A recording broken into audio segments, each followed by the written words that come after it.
Hey guys, in this video we're going to take a look at how you can remove the red eye from photos on the iPhone 14 series.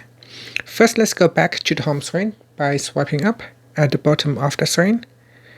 On the home screen, open up the Photos app, and in Photos, tap on Library or Albums, and in here open up the picture that has the red eye. Then tap on the Edit button at the top.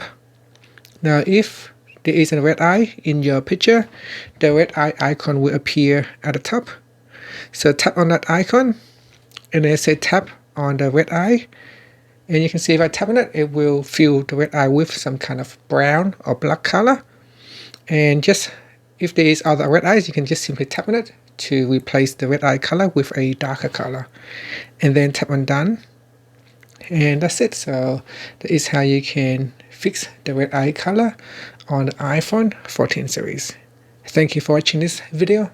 Please subscribe to my channel for more videos.